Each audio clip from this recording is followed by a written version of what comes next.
The sounds of construction in the West Bank would be music to the ears of Israeli Prime Minister Benjamin Netanyahu.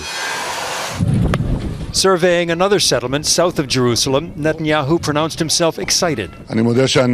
Excited, he says, that the Trump administration has righted an historic wrong. Washington effectively recognizing Israel's right to build settlements on the lands Israel has occupied for more than 50 years. Jewish settlers are ecstatic. Mr. Trump recognized the settlements, and I wish it will be a step to make a peace between us and the Palestinians. Palestinians say Washington's move will do just the opposite. This administration constitutes a real threat on world peace and security. The dispute dates back to the Six-Day War in 1967 when Israel seized the Sinai Peninsula and the Gaza Strip from Egypt, the West Bank from Jordan, and the Golan Heights from Syria.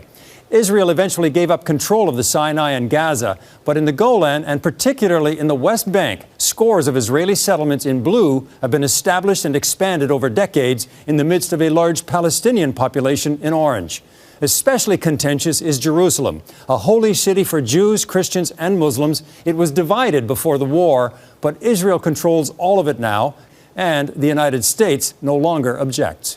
For years, Washington opposed Israeli expansion. It is the permanent policy of settlement construction that risks making peace impossible. But the Trump White House has increasingly aligned itself with Israel. The president moved the U.S. embassy to Jerusalem and now accepts Israel's entrenchment beyond its original borders. The establishment of Israeli civilian settlements in the West Bank is not, per se, inconsistent with international law. Now that the U.S. has said that this is legal in its view, it will certainly embolden Israel to continue to take all sorts of steps that make a potential two-state solution simply impossible. The UN says the Israeli settlements are still in breach of international law, and the political distance may only have widened between two sides still in search of a lasting peace.